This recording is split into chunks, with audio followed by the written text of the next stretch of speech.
Welcome to the Creation Innovation Podcast. I'm your host, Elizabeth King. Together, we'll have conversations with incredible human beings who have taken their creative outlet and turned it into something innovative. From people leaving the corporate world to be 8-figure entrepreneurs to people who have created books, created a family, or just creating to have fun in the world. We are all in a journey to create something amazing in our lives, and I hope that you find some inspiration of your own here. This is the Creation Innovation Podcast.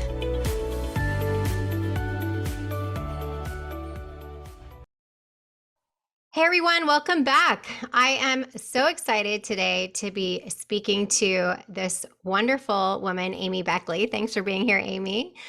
I'm going to jump into her bio because it's very impressive. She has a Ph.D. in pharmacology from University of Colorado. She studied hormone signaling for over 15 years. Her personal battle with infertility and miscarriage gave her a passion for reproductive hormone signaling. I know for some of you listening probably are like, a passion for reproductive hormone signaling, but that's so up my alley. I love to geek out on all of that. So I'm excited to hear about that. Amy had 7 miscarriages that now I can understand why she kept losing the pregnancies after pregnancy. So I'm sure a lot of you listening can relate to that. So we'll dig into that as well. Frustrated with not getting answers, she went into her own basement and created a new type of diagnostic test to help women understand the main cause of infertility to move them forward. Which, I mean, who goes and does that? I guess Amy does. If you have a PhD in pharmacology, it's probably a lot easier than your average person. So welcome, Amy. I can't wait to dive into so many of these things. I am so excited to be here. So again, I do get overly excited and like all amped up to hear about all of this. But first, let's start by you talking about what kind of led you down this path and 7 miscarriages. Oh my gosh, that's so heavy. What was going on before that? Did you know that you had any issue around fertility prior? And I mean, 7's, obviously more than your average, right? So how did that all start and come about, and walk us through that a little bit? Yeah, I mean, I had no idea. I was one of those people that had heavy periods as a teenager and in college. And so I was put on birth control. And I stayed on it for, I don't know, 15 years. And then when I met my husband, we got married, decided to start a family. I came off the pill and started tracking cycle, and I could tell something was wrong. My cycles were just not normal. I would ovulate late. I was doing the temperature tracking. I was peeing on sticks. I was doing all the things. And when I realized that it just didn't feel normal, it wasn't right. I went to the doctor and they told me that I hadn't been trying long enough and to go back because I was only 28 and I had plenty of time. And there's nothing they could do, which was very frustrating. So frustrating. I feel like I don't care if you're whatever age you are, right? 25, 45, whatever, to say that is, to me, it feels irrelevant, right? You want that when you want that. And the time spent in order to get there, you shouldn't have to kind of watch the clock go by in order to get help. Right. Yeah. So probably my 7th month trying, I did get pregnant, and I had a glorious week of being pregnant before I lost that pregnancy. And was that first loss, I mean, they're all traumatic, but was it like, tell us a little bit about that, because I know for me, each one was a little bit different. One, I didn't have any bleeding. It was just went to the doctor and there was no heartbeat. Another one, I had very small bleedings. Some people have, it's all over the board. What was that, if you don't mind me asking? What was that for you that first time? It was bleeding, and then it turned into a heavy period. Okay. I was only, like 5.5 weeks, somewhere around there. So I was pretty early on. But that first loss like ripped all of the joy out of pregnancy. Like, I had friends that never had miscarriages, and they just, they're happy-go-lucky. They're just like, oh, this is so great. And they're like doing the thing on the app where they're measuring, now it's a blueberry and now it's a watermelon or whatever it is, and they're just, they don't know. right? But like, as soon as you have that first loss, you're like constantly, every single time you go to the bathroom, you're checking the toilet paper, you're punching your boobs. Do they still hurt? Like, do I still feel nauseous? Let me smell something, make sure I still have the morning sickness. Cause Yeah. you want to know that everything's okay. And you're so scared that it's going to happen again. And so like, I only had like a week and a half of pregnancy where I was like, this is so cool. Like, this is amazing. And then every other time I got pregnant after that, it was this, oh my gosh, I'm so scared. I got to make it another day. Like, it's just, it rips all the joy out of it. It's traumatic. It is. It's traumatic and it's a death. And whether you have that idea in your head for 5 days or 5 weeks, whatever it is, I say this to people all the time. You've already written that story. We've already looked up your due date. We already know what's happening. Like the wheels are already in motion of what that story is. And as you said, that joy gets ripped from you as soon as you have that news and going forward, like you said, because you're constantly on eggshells, no pun intended, about how, because we don't get an answer of why this happens usually, right? So you think, what did I do wrong? Did I eat something wrong? Did I walk too much? Did I not walk enough? Did I eat or drink something I shouldn't have? So it's grieving a death without an answer as to why that death has happened. And then having the paranoia of, well, what if I do something wrong again? Because nobody can give me an answer as to why it happens other than, oh, it's not your fault. But really, all we keep thinking of, well, it has to be our fault, of course, right? What I mean, Yeah. so Yeah, you're nailing it. Absolutely. Yeah. So I had the loss and I was like, all right, well, at least the silver lining is I had a loss. I can go now get help that I need because I knew I have this issue. right now you're legitimately needing help if from according to the doctor, right? Well, no, that's what I thought. So I Oh, go back again and they said, oh, well, you've only had one loss and you really okay. haven't been trying long enough. You're only like, 7 months in. It happens. It's very common. 1 out of 4 pregnancies end in loss. And so I was sent home again with nothing, no testing, no Okay. anything. Like, chances are it won't happen again. Probably nothing you did. It's probably sperm, meat, egg, DNA issues. Probably, but again, no answers, right? Mm-hmm. And so, long story short, we had several losses and we finally hit that magic threshold where I could go seek care. And that was 12 months of trying or 3 miscarriages. Mm-hmm. And so when I got in, the OB didn't know how to help me. I Mm-hmm. had to go to an RE. And I got there and he was fantastic. He did everything he possibly could do. We ran all the tests, did all the exams. And for those of you listening, an RE is a reproductive endocrinologist who specializes in fertility. So that would be referred like the fertility doctor is the RE. Yeah. Thank you. Yeah. So went, did all the testing.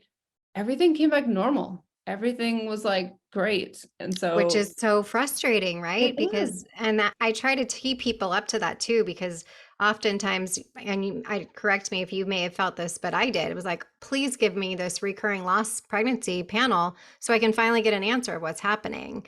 And yet, dun dun dun, no answer. So then I feel like we're back to square one. Did you feel that same way? Yeah, I did. And he basically said, really the only thing that you can do with the highest success rate is IVF. So we don't know what's wrong with you. Let's bypass everything that it possibly can be, and we'll do IVF. That's going to be the highest chance. And so at that point, having so many losses and having, being 3 years in deep into this journey, I was like, yes, let's do it. Like, I'm just, Mm-hmm. I need to be a mom. I need to get this off this roller coaster. Like, Yeah. and so we did it. And I have a 12-year-old son as a Awesome. result. Um, Congratulations. thank you. And then when he was about 2, we decided that we were going to try again.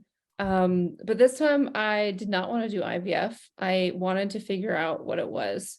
And so I have a PhD in pharmacology, and I went and I started researching hormones and reproductive signaling and miscarriage and all this stuff, and like how IVF works and all the meds and what happens, and just really going crazy about everything, hormone fertility related. And the interesting thing that I found out was when they do studies for IVF, they're all funded by, the pharmaceutical companies that make the medications, right? And so they had all these studies about how when you do IVF and you do the transfer, you have to put a whole bunch of progesterone in after in the luteal phase to support the pregnancy. There's all these studies about these increased pregnancy rates when women were given progesterone in their luteal phase. And then I think back into my situation and I was like, I had a short luteal phase, which means the time from my positive ovulation test to my period, 7, maybe 8 days, 9 tippy tops. And I had a lot of spotting as well, which means those are signs of low progesterone, that my body wasn't making enough progesterone. And so I went to the doctor. I was like, this progesterone thing is like a miracle. Why do we only do it with IVF? And he's like, well, we only do the studies in the context of IVF. There aren't very many studies where you give it to a woman naturally. So we don't really know if it is helpful or not. And so what he was explaining to me was there's the train of thought that if you have low progesterone, it's from a bad egg. And it's a genetically bad egg, and so it won't make enough progesterone. But if you think about how the human body works, is you have an ovary, and the ovary makes all your hormones, and it makes your egg. And when the egg is mature, the ovary will release the egg. It will go and get fertilized in the uterus, and the ovary makes the hormones. So they're totally different. And it's the genetic component in the egg that makes it a quote unquote good egg or bad egg. And if it's genetically not normal, that's what's going to cause the miscarriage. And so I was like, well, I don't think the two things are related. I don't think you can have bad progesterone because of a bad egg. Like, I think they're just totally different. I agree. Right. And so can I just have the progesterone? Did this doctor not know what he was getting into when you walked in the door? Oh, no, he didn't.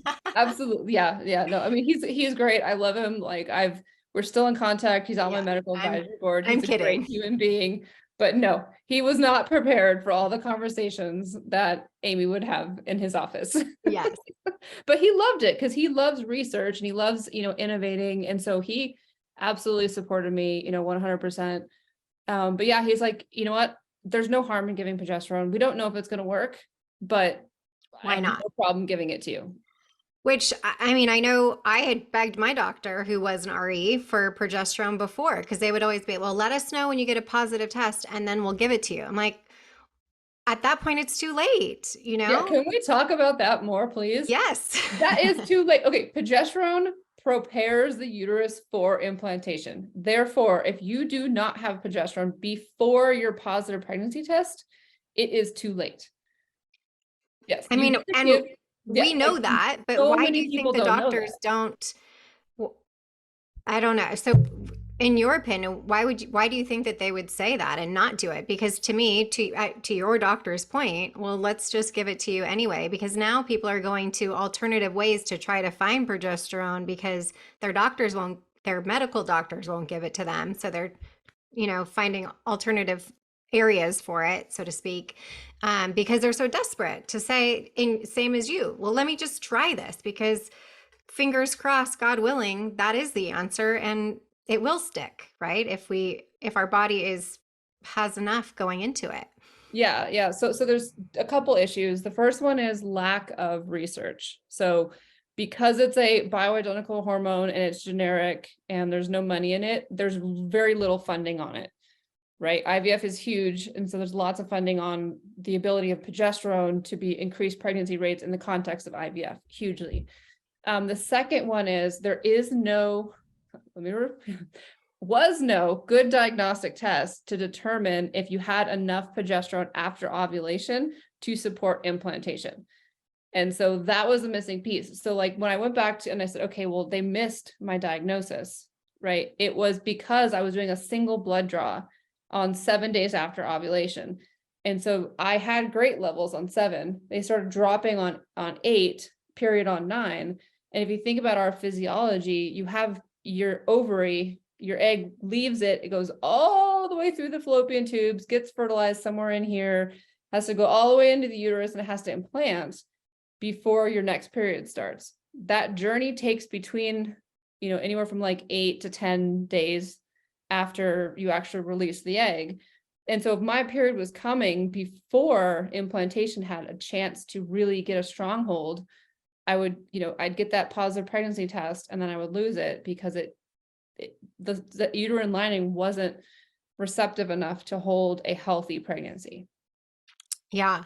And I've drum roll too. Now there is a way to know what that is. So I want to stay on that conversation, but I also want to get to the main feature of this whole podcast and how we connected is by this amazing product that you have created.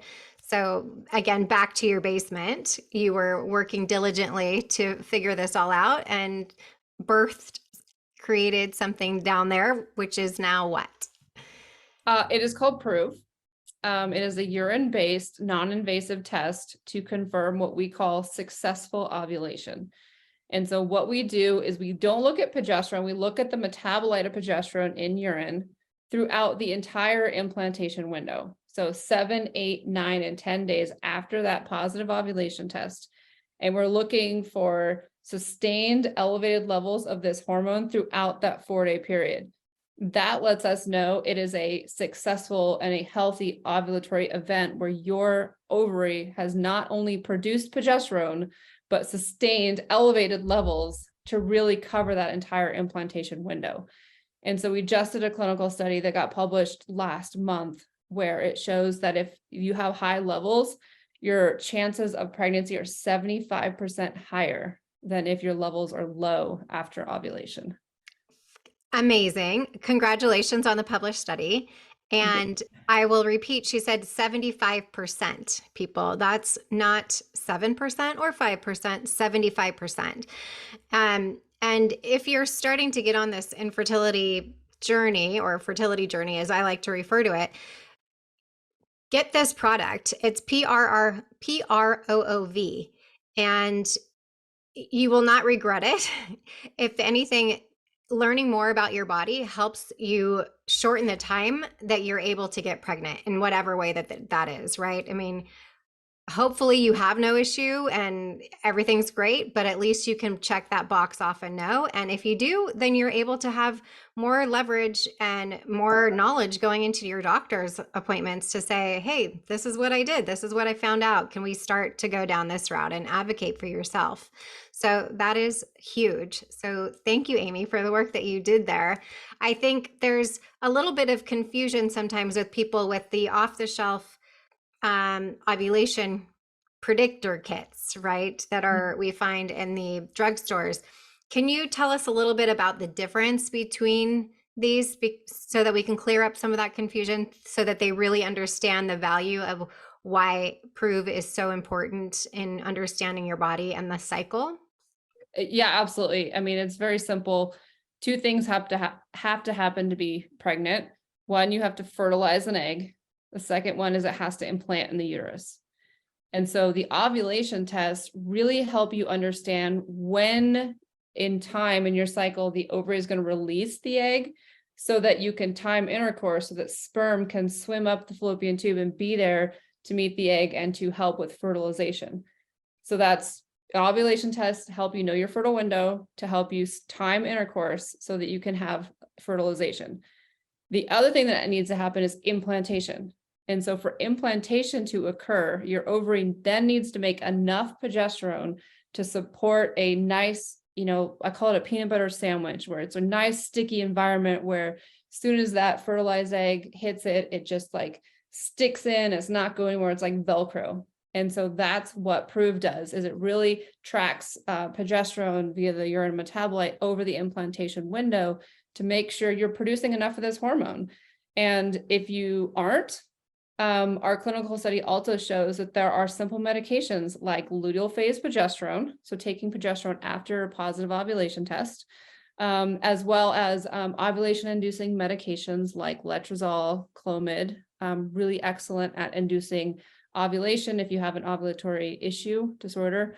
There's also diet and exercise, mindfulness, meditation, acupuncture. I mean, the reason that, a lot of the supplements and a lot of the clean eating and diet and stuff helps increase pregnancy rates is because it helps your ovary produce those hormones, and then you have the hormones that can support conception.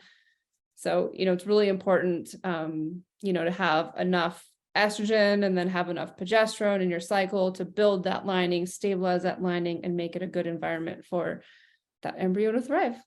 Absolutely. Amen to that. And even speaking of estrogen, progesterone, all those things, even after you're, trying to conceive or in that fertile window of your life period, the hormones in our body are so important to maintain the health of our overall health as women, for that matter, too. So I think if you're listening to this and you're still, of course, trying to conceive, this is urgently important.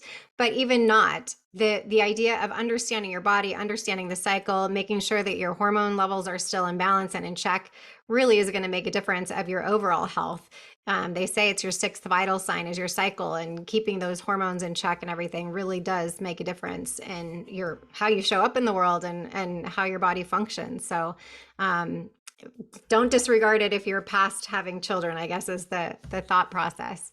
Absolutely. So I want to get back to the basement and how you started to come to this. And at what point are you like, I think I'm going to create a product and go to market with something that's missing? I mean, not many people have that ability. So how did that all come about?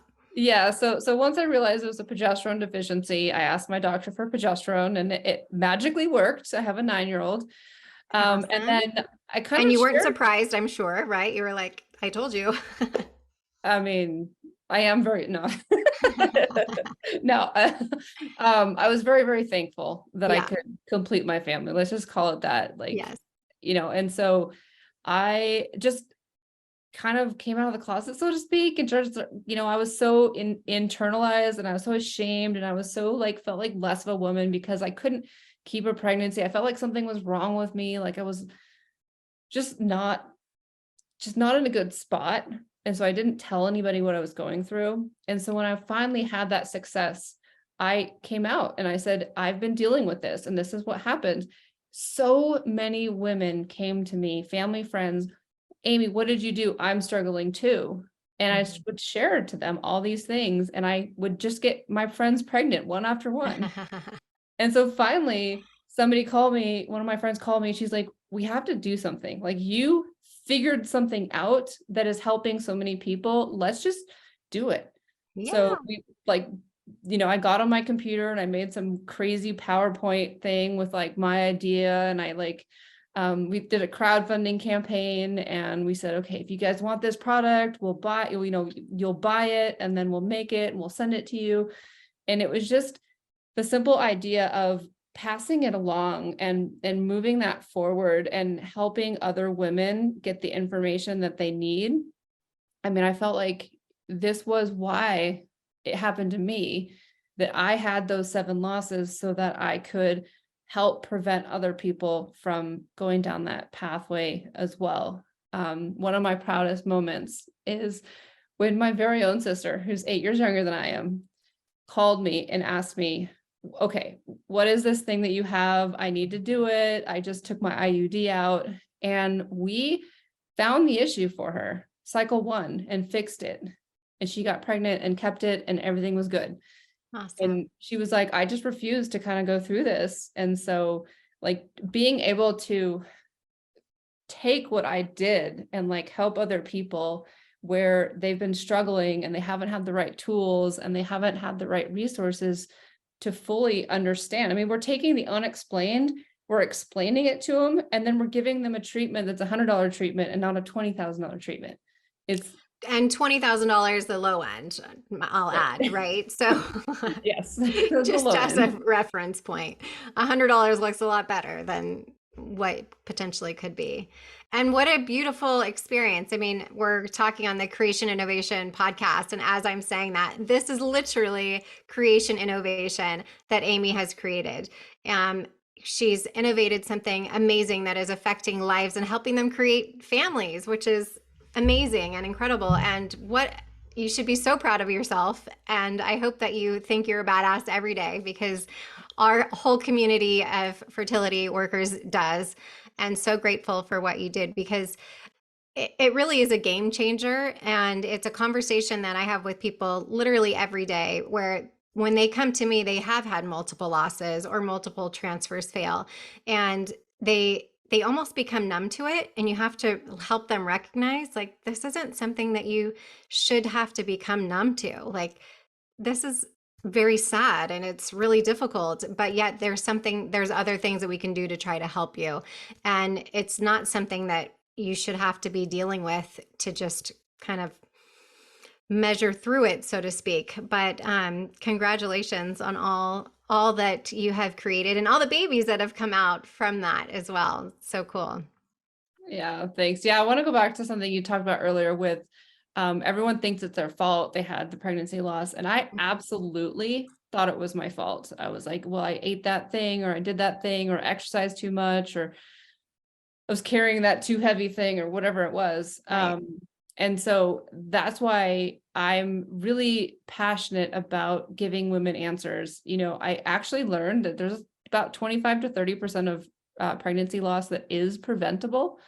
And so we try to teach women, if you have an infection like an STD, I mean, you got to get that treated. That could cause miscarriage. If you have low progesterone, you got to get that treated. That could cause miscarriage. Mhm. Structural abnormalities in the uterus, you got to get your uterus checked. And so I refuse to believe that even though miscarriage is common, that it's normal and that we should wait for 2 or 3 or even 1 loss, honestly. I agree. I I mean, agree. so advocate for yourself. And final thought is, like, if you go into a doctor's office and they turn you away, go to another one. They're not the only one on the block. Like, telemedicine is here. You can open up your computer and you can find a whole bunch of people. That has to be an active conversation between you and your physician. You have to find somebody who's going to support you. Otherwise, you need to move on.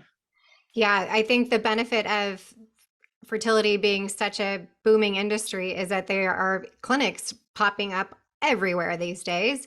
But also, there's fertility doctors, REs that are coming out that are young and they're open to all these things. And it's a whole new way of thinking. They understand that the patients coming in are very educated, they are advocating for themselves, and they're open to that conversation. I know when I started, it really wasn't like that. My first guy was on the first IVF at the NIH 40 years ago. And so he's kind of like, this is how it goes, and wasn't really open to those conversations. So there are so many people that are willing to partner with you on this journey, and you have a right to be heard and interview them just as, they're interviewing you, so to speak, when you're going to speak to these REs. There's a lot of them out there. There's a lot of really great ones that can help you. And you just want to, I always say, just get the lay of the land of what you're dealing with, right? Because if you are waiting 6 months or a year, but you have something structural versus, just progesterone, let's say, which is not to downplay that, but if you have blocked tubes, but you're trying for a year, that's irrelevant, right? So let's just see the lay of the land of what you're dealing with. And sometimes that might mean you have to fib a little bit and say, I've actually been trying longer than I have, so that you can get your foot in the door, because we don't want to really waste time when you're in the situation of, you want to build your family. It shouldn't have kind of a time frame on that. So again, thank you for being here. And let's talk for anybody who's listening, who's looking to create their own business as well.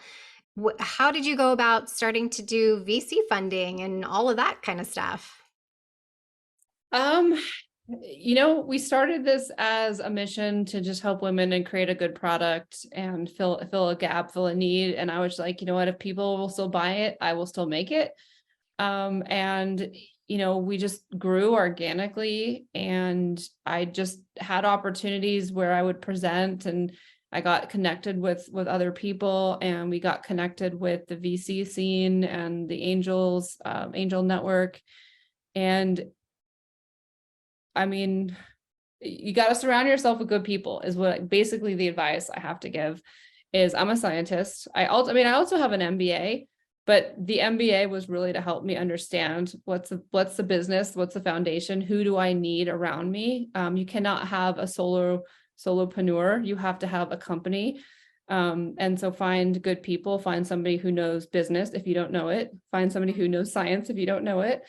Having somebody on your legal side, IP side is huge, important. Like that was one of our very first, founding members of the team was an IP attorney, which is huge. And so, I see a common issue in the world is this is my invention. I own it. I'm not going to give up any ownership of this. But you can't. You have to give up ownership if you want to move forward, if you want to get good people, if you want to raise money. And so if you really like that was a hard choice for me because it's like, well, I can do it, but there's only so much I can do by myself. And so if I want more people to have access to this technology and I want to have more impact in the world and save more couples from heartache and pain, I have to grow my team. Yeah. And so, we have a great team of people, a great team of investors. And I'm just very, very thankful that we're all really just on this journey together to help more couples. That's awesome. Well, again, congratulations, because it's definitely not an easy feat. And I think there's part of it where you say just kind of having the right people around you and all of that sort of stuff. But no doubt that you dug in and did the work. I know that for a fact.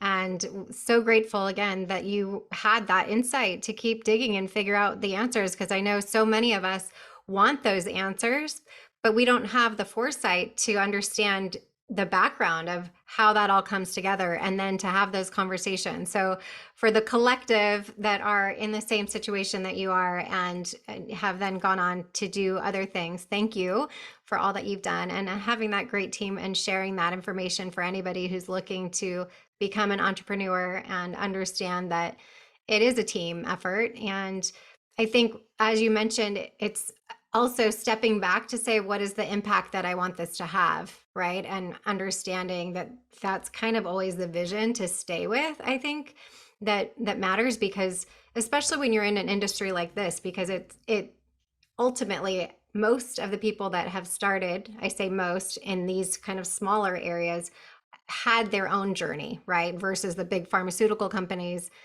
they're so far removed from the story of who's actually using their medication and who's doing it.